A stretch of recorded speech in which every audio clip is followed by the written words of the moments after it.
Hey guys, this is Dr. Nani, and today I wanted to talk about how I found the courage to start over at 30. So this is for anyone who's contemplating starting over. It doesn't have to be medical school, it doesn't have to be going back to school. It could just be starting over after a relationship, divorce, starting a business, something that you're too scared to take that leap of faith towards. Let me tell y'all, I was really scared about living my life as I knew it and going back and studying. Like, where do I even start with like reading again and taking exams and all of that? So I was really terrified about going back to school. But the things that really pushed me towards saying, hey, I gotta do this is, number one, I was so scared about living a life of regret, because the time is going to go by anyway, whether I'm doing this or whether I don't do it, right? Whether I go to medical school or not, the time is going to go by. So every time I thought about, getting into 40 years old, 50 years old, 60, 70 years old, and looking back on my life with a lot of regret, that thought terrified me. I didn't want to be that person who thought of the what ifs. What if I had only done this? What if I had only gone to medical school? How would my life be different if I had done this? I didn't want that regret in my life. I also didn't want to, be 40 or 50 years old and seeing other people who are, maybe my age mate, who are doctors, and thinking, well, that could have been me if only I wasn't too scared, if I didn't let fear paralyze me. And so thinking about regret and having that as part of my narrative when I'm older was such a motivating factor. I knew I didn't want that to be me under any circumstances, and so the fear of regret at some point became greater than the fear of actually taking the step and just following my dream. That definitely just pushed me towards saying, hey, I gotta give this a chance, and whatever comes out of it, comes out of it. At least when I look back, if I'm 40, 50, 60 years old and I look back, I can say I tried. Number two was seeking a sense of fulfillment. I was working a job before I quit to go to medical school, but I just didn't feel fulfilled with the type of work I was doing. I knew I wanted more for myself. I knew I wanted my work to have an impact. I wanted a sense of purpose, and I knew that the way I wanted to leave my mark, the way I wanted to feel fulfilled, was by impacting people's health care, listening to my patients, helping them recover from illness. That was what really kind of like lit a fire in my soul. I also had this real sense of curiosity, how do doctors know what is going on with someone, and how do medications work. So all of that intellectual curiosity and that sense of what I wanted to really do with my life, I didn't get that where I was in my life. So there was a sense of like dissatisfaction, and that dissatisfaction only grew larger and larger and larger with each passing year that I wasn't doing what I wanted to do.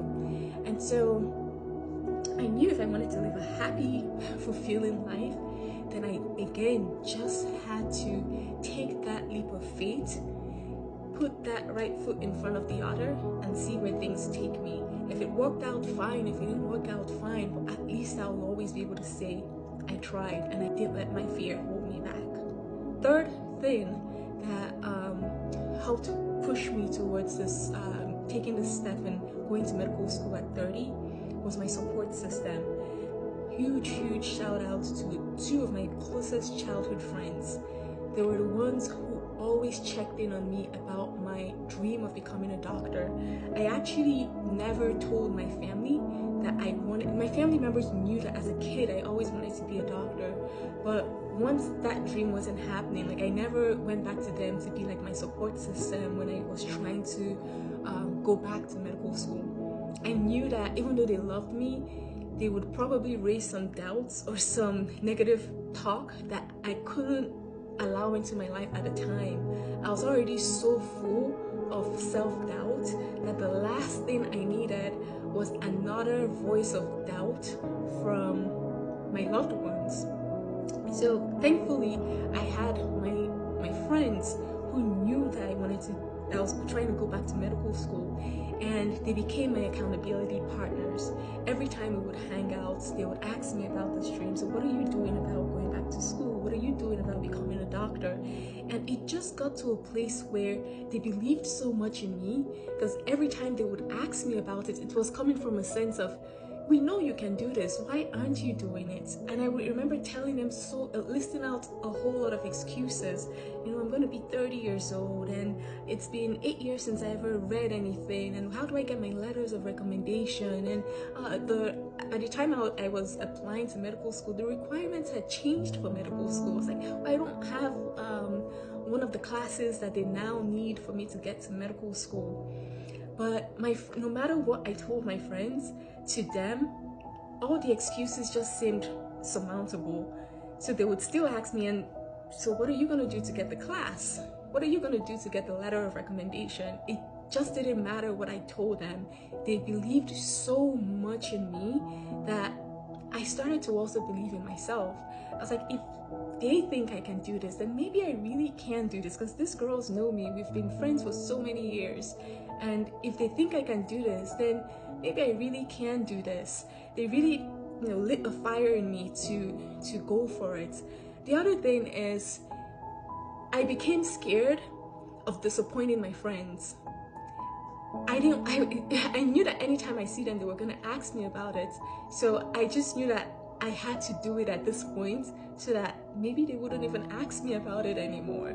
The last thing that helped me to finally take that step was creating a plan. I looked at all what the requirements were for medical school, and I created a plan for how I was going to attack everything, how I was going to provide all the documents, how I was going to go get the volunteer experience, the healthcare experience, to get the letters of recommendation, take that class that they need as a prerequisite for applying to medical school, how I was going to study for the MCAT. So I think once I laid down all the things that were required and made a plan and had a strategy, it made the task feel a little bit smaller than it initially was in my head, because now I could see everything. So if you're someone who likes to write, maybe write it down. Or if you use things on your laptop, write out a plan how you're gonna get there.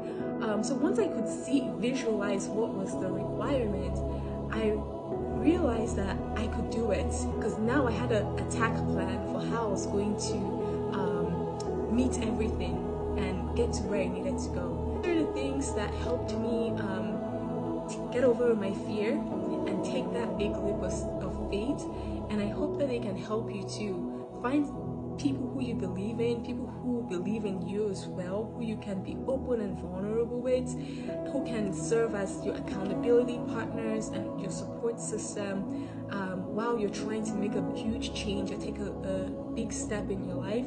Come up with a plan also for how you're gonna get through or meet your goals, and find something that motivates you internally. For me, that was regret. So for you, it could be just maybe providing a better life for your family, whatever it is. And I hope that you take that next big step just like I did.